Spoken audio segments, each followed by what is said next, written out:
여러분 고생이 많으시죠? 한 번도 생각도 해본 적 없는 이 감염병 사태가 생각보다 더 길게 그리고 더 깊게 계속되는 동안에 우리 사회뿐만 아니라 전 세계가 고통의 몸살을 앓고 있습니다. 수많은 회사들이 경영난으로 인해서 급여를 제때 지급하지 못하고요. 심지어는 파산하여서 많은 실직자들이 나타나기도 합니다. 오늘 뉴스를 보니까 우리나라 여행업계 1위 기업인 어떤 여행사가 이제 그동안은 그 인력 구조 조정 등으로 버티다가 이제 본사 건물과 호텔 등 자산 매각을 하기 시작했다라는 보도를 들었습니다. 골목 상권 자영업자들에게 불어닥친 코로나 여파는 더욱 심각한데요. 여러 말 할 것도 없이 우리가 광안리 해변에 있는 상가들 혹은 경성대 뒤쪽에 있는 가게들만 봐도 지금 문 닫고 있는 가게들이 얼마나 많은지 몰라요. 청년들이 가서 아르바이트 할 가게를 찾는 것이 너무 힘들다고 할 정도니까 말이지요. 제가 단골로 가는 육개장집이 있습니다. 지난주에 갔더니 사장님이 이렇게 말씀하세요. 아이고, 이 위험한 코로나 기간에 이렇게 잊지 않고 찾아주셔서 너무 감사합니다. 제가 그 말을 듣고 너무 마음이 짠해가지고요. 그 다음날 또 갔습니다. 직장인 사업가들 뿐만 아니라 학생들도 고통받기는 마찬가지지요. 오늘 아침 뉴스를 보니까 한 언론사 보도에 이런 헤드라인이 눈에 띄더군요. 수업 일수 채우기 바빴을 뿐 학력 그 이상을 잃어버렸다.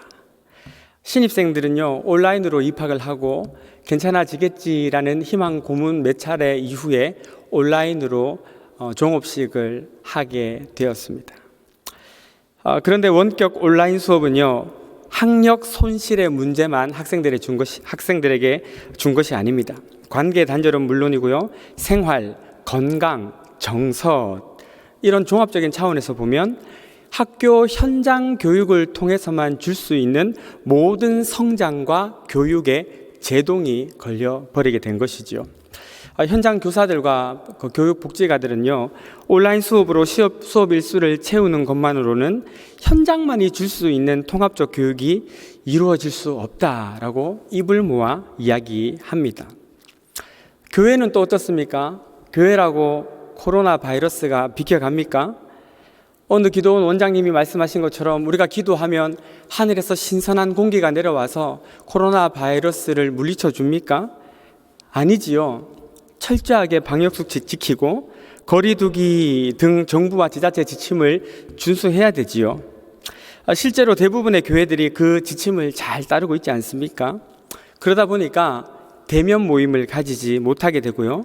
그로 인해서 많은 고통이 뒤따르게 되었습니다. 수많은 교회들이 감염병으로 인해서 헌금 수익이 줄어들고 교역자 생활비는커녕 세를 감당하지 못해서 문을 닫는 교회들이 늘어나고 있습니다. 성도들 역시 마찬가지입니다. 이미 지고 가고 있던 경제적인 심리적인 고통들이 있었는데 그 위에 코로나로 인해서 제대로 된 신앙생활조차 하지 못하니까 감당할 힘이 없어서 픽픽 쓰러지는 성도들이 생겨나기 시작하는 것이죠. 물론 영상으로 설교도 내보내고 교육이나 소통을 해보려고 많은 교회들이 시도하고 있지만 학교에서 교사들과 교육복지사들이 이야기하는 것과 마찬가지로 현장이 없는 신앙생활의 한계와 고통을 우리가 외면할 수는 없는 것입니다. 저는 정말 간절히 이렇게 기도해요. 경제적으로든 심리적으로든 그리고 무엇보다도 함께 나와서 예배 드리지 못함으로 인해서 영적 고통을 겪고 있는 모든 사람들 주님 위로해 주옵소서. 제가 마음이 힘들 때요, 스스로 저한테 불러주는 위로송이 있거든요. 오늘 이 위로송을 여러분들에게 한번 불러드리고 싶은데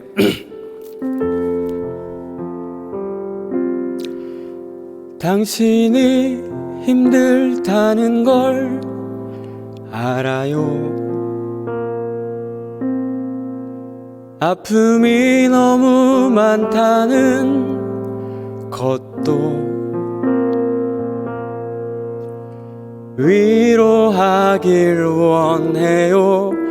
감싸주고 싶어요. 당신은 하나님의 사람인 것을 내가 알 수 없는 그대 깊은 마음속까지 당신을 지으신 하나님은 알고 계셔요.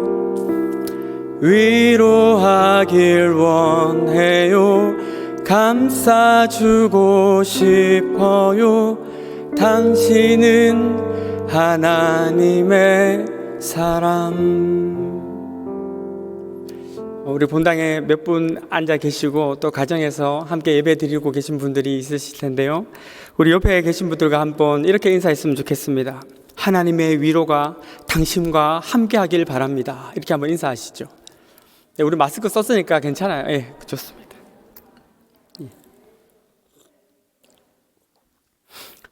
네, 그런데 이 위로는요, 오늘 코로나로 인해서 고통받고 있는 우리들에게만 필요한 것이 아니에요. 오늘 본문에 보니까 위로가 필요한 사람들이 너무 많이 등장하는데 그들이 누구냐? 바로 베데스다 연못가에 있던 환자들입니다. 본문의 배경은 이렇습니다. 1절에 보니까 유대인의 명절이 돼서 예수께서 예루살렘으로 올라가셨다 그래요. 유대인들이 반드시 지켜야 될 의무로 되어 있는 절기는요, 유월절, 오순절, 장막절, 이 세 개가 대표적인데, 이 절기들이 되면 예루살렘 반경 22km 내에 있는 모든 성인 남성들은 예루살렘으로 올라와서 그 성을 순례해야 된다는 규정이 있었다고 합니다. 어떤 절기인지 학자들 간에 여러 의견들이 있긴 하지만 아마 유월절이었을 것이다 라는 것이 주류 의견입니다. 아무튼 유대인의 명절에 예수께서 예루살렘에 올라가셨어요.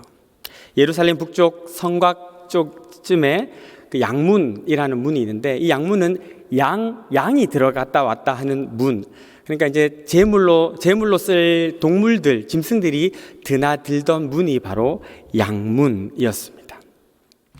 그리고 그 양문 곁에는요, 베데스다라고 불리는 연못이 있었는데요. 이 베데스다는 자비의 집이라는 뜻의 히브리 말인데, 아주 예전에는 그 성전으로 양을 데리고 가다가 이 베데스다 못에서 양을 깨끗하게 씻기고 이 문으로 통과해서 들어갔다라고 전해지기도 합니다. 그리고 이 베데스다 연못 주변에는 5채의 행각이 있었고요. 그 행각 안에는 많은 병자들이 있었는데 맹인, 다리 저는 사람, 혈기 마른 사람들이 누워 있었다라고 이야기를 해요. 거기가 병원은 아니잖아요. 그런데 왜 사람들이 거기 있었을까요?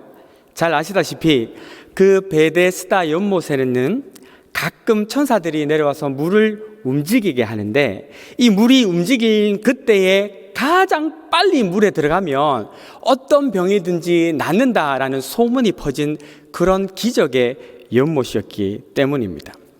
그렇다면 정말 그 연못에 병을 치료하는 어떤 효험이 있었던 것일까요? 어떤 학자들은 아마 그 베데스다 연못이 간헐천이 아니었을까 그렇게 추측을 합니다.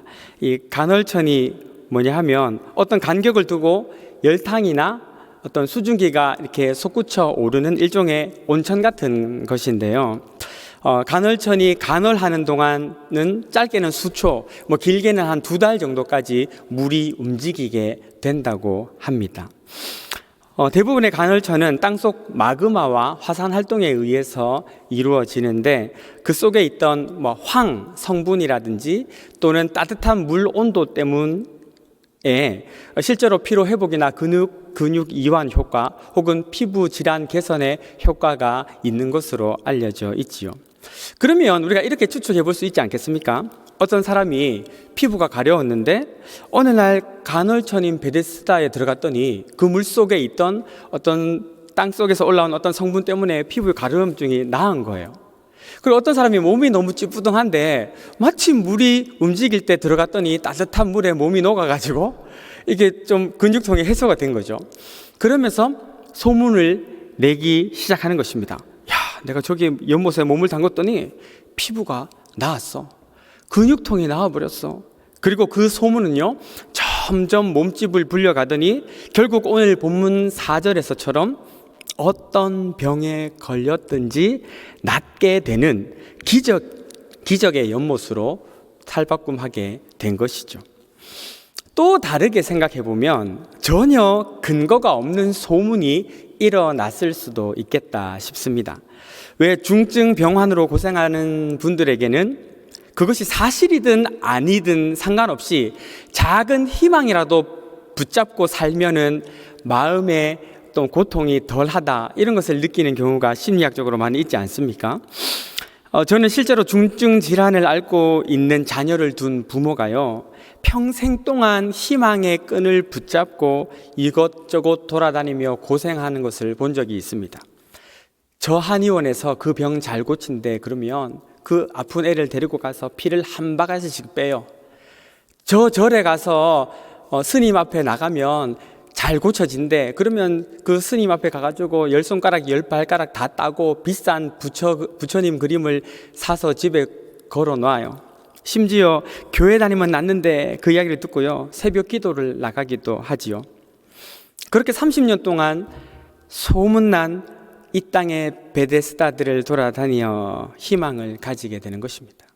그리고 그런 곳에는 대부분 환자의 절박한 마음을 이용해서 돈벌이 하는 자들이 있게 마련이지요. 그런데 잘 생각해 보십시오. 2000년 전 예루살렘의 환자들만 낫기를 바라며 베데스다로 몰려들었던 것이 아닙니다. 오늘날 인생들도 무언가를 갈망하면서 모두 다 자기만의 베데스다를 찾고 있다라는 것이죠. 좋은 대학 진학에 효험이 있다는 베데스다 연못가에는요, 고3 수험생, 재수생, 삼수생들의 학부모들이 구름대처럼 모여들어 물이 동하기를 기다리고 있습니다. 뿐만 아니죠. 취업이 잘 되는 것을 희망하는 사람들이 몰려든 베데스다가 있고요, 결혼을 하고 싶은 사람들이 모여든 베데스다가 있습니다. 그리고 성공과 만족과 행복을 위한 베데스다 연못 주변에는 오늘도 사람들이 가득 몰려들지요. 오늘날에는 이 또 로또 복권이 베데스다가 아닌가 싶습니다. 그런데 그 로또를 사서 번호 6개만 맞추면요, 엄청난 돈을 벌 수 있대. 근데 이 소문은 상당한 신빙성을 가지고 있지 않습니까? 왜냐하면 매주 당첨자와 당첨 금액과 당첨된 어떤 스토어가 이렇게 광고가 되기 때문에 말이죠. 그러면 사람들은요, 또 다시 희망을 가지고 이 로또라는 베데스다 주변으로 몰려들기 시작하죠. 그런데 여러분, 로또가 무엇입니까? 어떤 아내에게 당신의 남편은 어떤 사람인가 물었습니다. 그러자 아내가 대답해요. 제 남편은 로또 복권과 같은 사람입니다. 그러자 묻습니다. 아니, 당신의 남편이 그렇게 대단한 사람입니까? 그러자 아내가 대답해요. 네, 너무 안 맞아요. 이렇게 대답합니다. 로또가 뭡니까? 안 맞아요. 베데스다는 로또 같은 것입니다. 물론 어쩌다가 맞는 사람들이 있지요. 아니, 어쩌면 베데스다에서 실제로 병이 나은 사람이 나와서 간증을 했을지도 모르겠습니다. 여러분, 조금만 참으십시오. 그렇다면 베데스다는 반드시 여러분의 꿈과 희망도 현실로 바꿔줄 것입니다. 그리고 그 확신과 희망에 찬 간증을 듣고 한 해 한 해 기다립니다. 그래, 나에게도 때가 오겠지. 나도 간증의 주인공이 될 날이 올 거야.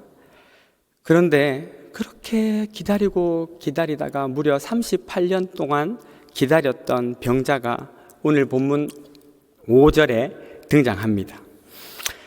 여러분, 그의 삶이 얼마나 고달픈 것이었을까요? 무슨 병인지 잘 모르겠지만 7절에 보면 그가 어떤 사람이었는가 한 2가지 정도 우리가 추측을 해볼 수가 있습니다.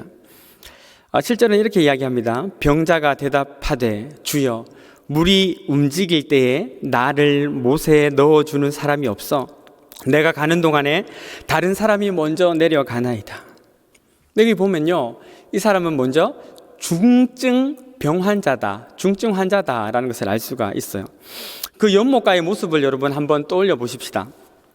수많은 사람들이 뚫어져라 연못을 쳐다보고 있어요. 연못 물이 움직이면 내가 먼저 가야 되니까. 그리고 신발끈 꽉 졸라매서 언제든지 달려갈 준비를 합니다. 그러다가 물이 뽀글뽀글 움직이면 어떻게 될까요? 막 달리기 시작하겠죠. 누가 먼저 제일 연못에 빨리 들어가겠습니까? 누가 가장 빨리 연못에 들어갈까요? 당연히 별로 안 아픈 사람이 들어가요. 최소한 뛸 수 있는 사람이 연못에 들어갑니다. 어쩌면 옆 사람보다 먼저 들어가기 위해서 다른 사람 밀치고 넘어진 사람 짓밟고 가는 그 사람이 먼저 연못에 들어가지 않겠어요?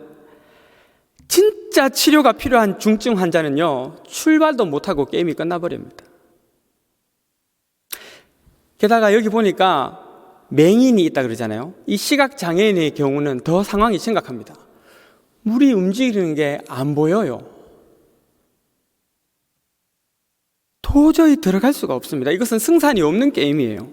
그런데도 그 불쌍한 사람은 나도 언젠가 들어갈 수 있겠지, 이 희망으로 자신을 고문하며 38년, 무려 그 긴 세월을 보내왔던 것입니다. 우리 주변에도 그런 분들이 계세요. 그냥 근거 없이 막연하게 하루하루를 베데스다 곁에 서서 버티며 사는 사람들 말입니다. 그러는 사이에 세월은 계속 흘러가고 혹시 여기가 아닌가 싶다가도 지금까지 여기서 보낸 시간이 아까워서 이제 돌아가지도 못해요. 38년 된 병자에 관해서 유추해 볼 수 있는 두 번째 정보는 뭐냐? 바로 그는 외로운 사람이었다라는 것입니다. 물이 움직이는데 나를 물에 넣어줄 사람이 없습니다, 이렇게 이야기하잖아요. 누가 조금만 도와주면 될 것 같은데 그 한 사람이 없어서 이렇게 오랫동안 그는 누워 있었던 것입니다. 아마 등에는요, 그리고 엉덩이에는 욕창이 막 잔뜩 일어났겠지요. 그리고 오랫동안 누워 있어가지고 다리에 근육이 없어서 아마 다른 경쟁자들이 없다 손 치더라도 물이 없을 때 연못까지 무사히 갈 수 있을지도 모르겠어요. 하지만 그가 물에 들어가지 못하는 이유를 스스로 말하기를, 나를 물에 넣어주는 사람이 없어서 나는 못 들어가고 있어요. 도와줄 사람이 없어서 나는 아직도 이렇게 아파하고 있는 거예요. 그는 그렇게 생각하며 살아가는 외로운 사람이었던 것이죠. 우리도 그런 생각 들 때가 있지 않습니까? 기댈 사람이 없다. 돈 많은 네 집 자식처럼 나도 어렸을 때부터 비싼 과외 받고 좋은 학원 다녔으면 좋았을 텐데, 아니 과외는커녕 아르바이트 하러 가지 않을 정도만 가정이 여유로웠다면 좋았을 텐데 나한테는 왜 그 정도 언덕도 없냐? 누구는 인맥이 좋아서 서로 끌어주고 당겨주면서 아예 베데스다 연못 같은 것은 없어도 잘 살고 있는데, 정말 필요한 나는 게임을 시작하기도 전에 게임이 끝나버리는 이 상황 속에 언제까지 머물러 있어야 되는가? 조금만 든든한 백이 되어줄 사람이 있다면, 조금이라도 비빌 언덕이 있다면 좋을 텐데. 사실 목회자인 저도요, 마찬가지 이런 생각을 하곤 했었습니다. 여러분, 여기서 하곤 했었다라는 말은 과거 완료형으로서 지금은 그런 생각을 안 하고 산다, 이런 말이에요. 예전에 이런 생각을 한 적이 있습니다. 어떤 생각이냐? 주변에 이게 동기 목사님들 보니까 소위 진골, 성골 출신들이 있어요. 누가 진골, 성골이냐? 부모님이 장로거나 수대째 목사 집안이거나 하는 뭐 그런 아주 무시무시한 배경을 갖고 이렇게 그 목사가 된 그런 분들 있지 않습니까? 저같이 불신 부모 밑에서 첫 열매로 신앙생활 하다가 목사가 된 진골도 아니고 성골도 아니고 뭐 한 약골 정도로 말할 수 있는 저 같은 사람하고는 전혀 다른 계획이 그들에게는 있더라고요. 어떤 학위를 어디서 어떻게 받아야 되는지, 어느 노회에서 안수를 받고 어떤 코스를 밟아야 소위 담임 자리로 잘 갈 수 있는지, 그들만의 리그에서는 너무 잘 알려진 이야기들입니다. 그리고 대부분은 그렇지 않지만 간혹 세습 이야기라도 들리면요, 정말 마음이 그렇게 먹먹해질 수가 없어요. 제가 아는 어떤 목사님은 요즘은 세습하면은 이제 시끌시끌하니까 변칙 세습을 하시더라고요. 자기 아들 목사님을 친구 교회 목사님 사위와 이렇게 서로 바꿔치기 해서 자기 교회 담임으로 세우는 일종의 교차 세습이죠. 교차 세습. 지금은 전혀 안 그렇지만 예전에는 그런 이야기를 들을 때 정말 이런 생각이 들대요. 나도 성골 목사였으면 좋았을 텐데, 나를 끌어줄 든든한 백이 있었으면 좋았을 텐데, 누가 나를 들어서 저 베데스다로 좀 넣어주면 좋을 텐데, 그 생각을 하고 산 적이 있었더랬습니다. 이 어려운 시기를, 안 그래도 어려운데 함께 해주는 이마저 없어서 홀로 지새는 밤이 너무 지루하고 길고 외롭고 견딜 수 없는 이들이, 그리고 그런 마음 때문에 베데스다의 기적을 바라며 짙은 고독을 남몰래 삼키고 달래는 이들이 얼마나 많은지 모르겠습니다. 그렇게 38년 동안이나 도와줄 이 없음을 한탄하며 그럼에도 불구하고 차마 떠날 수 없는 베데스다 곁에서 희망 고문에 신음하던 병자에게 어느 날 주님이 찾아가십니다. 그 주님은 어떤 주님이십니까? 6절에 보니까 이렇게 말씀해요. 예수께서 그 누운 것을 보시고 병이 벌써 오래된 줄 아시고. 우리 주님 어떤 주님이시냐? 바로 아시는 주님이십니다. 우리가 지금 무엇 때문에 힘들어하고 무엇 때문에 아파하는지 너무 잘 아시는 주님이십니다. 주님이 38년 된 병자에게 물으십니다. 네가 낫고자 하느냐? 병자가 대답합니다. 네, 너무 낫고 싶습니다. 그런데 나를 물에 넣어줄 사람이 없어요. 혹 당신이라도 내가 물에 들어갈 수 있도록 도와줄 수 없겠습니까? 병자는 예수님 앞에서조차 아직도 베데스다로 들어가는 그 불가능한 일을 자신의 유일한 소망으로 붙잡고 있는 것입니다. 예수님을 몰라서, 예수님이 어떤 분인지를 몰라서 그런 것이죠. 그런데 그 어리석은 사람에게 우리 주님 별 말씀 안 하십니다. 아니, 네가 어찌 나를 모른단 말이냐? 책망하시지도 않아요. 그저 한마디 하십니다. 네 자리를 들고 걸어가라. 그 말씀에는 능력이 있었고요. 병자는 곧 병이 나았습니다. 그리고 38년이나 누워 있었던 자리에서 매트를 들고 일어나 걸어갑니다. 지금까지 38년 동안이나 이 베데스다에 들어가는 것만이 유일한 길이요, 진리요, 생명이요, 치유의 능력이요, 참된 위로인 줄 알고 살았는데 아니었어요. 진짜 위로는 그리스도와 그분의 말씀이었던 것입니다. 아무것도 없던 태초에 있는 것이라고는 혼돈과 공허와 깊은 흑암밖에 없었던 그때에 빛이 있으라 말씀 한마디로 혼돈의 질서를, 공허의 풍성함을, 어둠에 빛을 주신 하나님의 아들 예수, 그분만이 베데스다 주위를 서성이며 희망 고문으로 말라 죽어가는 인류의 유일한 위로요, 소망이 되시는 것이죠. 여러분은 어떻습니까? 예수님 앞에다 모셔놓고도 주님의 얼굴과 그분의 말씀을 구하지 않고 살아가고 있지는 않으십니까? 심지어 어떤 분은요, 모든 문제의 해결자이신 주님께 겨우 한다는 기도가 나 베데스다로 들어가게 해주세요, 이 기도예요. 이 얼마나 안타깝고 이 얼마나 어리석은 모습입니까? 우리는 주님을 구해야 합니다. 주님께 기대고 주님을 의지해야 합니다. 더 이상 세상이 말하는 달콤한 베데스다의 유혹 앞에 희망 고문을 당하며 살 수 없어요. 왜냐하면요, 베데스다에서 병이 낫는다고 모든 것이 다 해결되는 것이 아니거든요. 이 38년 된 병자가 병이 나았어요. 그리고 자리를 들고 걸어가다가 그 뒤에 계속 좋은 일이 일어났을까요? 그렇지 않아요. 바로 어려움을 당합니다. 종교 지도자들이 그에게 와서 너 왜 안식일 규례를 안 지키고 돌아다니고 있어? 이렇게 책망을 들어요. 또 다른 문제가 나은 후에도 계속해서 우리를 찾아오게 된다라는 것이죠. 우리는 지금 코로나가 끝나기를 바라고 있지 않습니까? 그런데 죄송한 말씀입니다만 코로나가 끝나면 모든 것이 괜찮아질 것 같습니까? 미안합니다만 아니에요. 코로나가 끝나도 여전히 이런저런 문제들이 우리 앞에 다가올 것입니다. 여전히 또 다른 질병들이 생겨날 것이고, 여전히 결혼과 취업의 문은 좁고, 여전히 나를 둘러싼 환경과 상황과 처지들은 내 숨통을 옥죄어 올 것입니다. 그러면 어찌하시겠습니까? 그때마다 새로운 문제들이 나를 찾아올 때마다 또 다른 베데스다들을 찾아 헤매이시겠습니까? 안 되지요.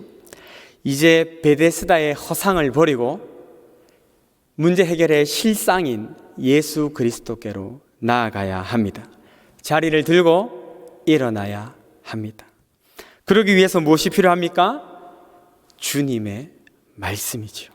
38년 된 병자가 한 것은 아무것도 없습니다. 그가 무슨 대단한 믿음을 가졌습니까? 아니요. 사실 그는 예수님이 누군지 잘 몰랐어요.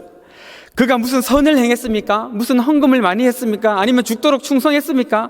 아니요. 그는 평생 동안 그냥 자신의 아픔, 그 몸을 땅바닥에 누인 채 38년을 보낸 병자에 불과했습니다. 그저 주님이 그를 찾아가셨고, 그저 주님이 그에게 말씀하시니 나은 것일 뿐입니다. 그래서 우리는 어떻게 해야 합니까? 기도해야죠. 주여, 나에게도 찾아와 주옵소서. 주여, 나에게도 자리를 들고 일어나 걸어가라 말씀하여 주시옵소서. 주님이 말씀하시면 얼마나 오래된 병이든지, 얼마나 위중한 병인지 전혀 문제가 될 게 없지요. 우리는 여러 가지 문제를 가지고 있습니다. 앞서 말씀드렸던 경제적, 심리적, 영적, 육체적, 관계적인 여러 문제들이 있어요. 그러나 여러분, 우리의 진짜 문제가 뭔지 아십니까? 그것은 나에게 어떤 어려움이 있다, 그것이 문제가 아니고, 이 어려움을 가지고도 주님을 찾지 않고 자꾸 헛된 베데스다들만 쳐다보고 있다, 이것이 우리의 진짜 문제 아니겠어요? 예수 믿지 않는 자들이라면 몰라도 적어도 우리 그리스도인들은 베데스다 쫓아다니면 안 됩니다. 베데스다에서 돌이켜 예수를 바라봐야 돼요. 왜 그렇습니까? 설교 시작할 때 불러들었던 위로성의 가사처럼 당신은 하나님의 사람이기 때문입니다. 다시 말씀드립니다. 여러분, 참 고생들이 많으십니다. 여러 모양의 짐을 지고 허덕이며 힘겹게 내딛는 한 걸음 한 걸음 주께서 힘을 더해 주시기를 바랍니다. 그러나 여러분의 그 한 걸음 한 걸음이 베데스다 연못 주위를 맴도는 헛된 걸음들이 되지 않기를 바라요. 주님께 나아가는 발걸음이 되기를 바랍니다. 그리할 때에 주님이 주시는 평강과 위로가, 그리고 무엇보다도 자리를 들고 일어나 걸어가는 역사가 나타나게 될 줄로 믿습니다. 그러한 은혜가 저와 여러분 모두에게 임하게 되시기를 예수님의 이름으로 축복합니다.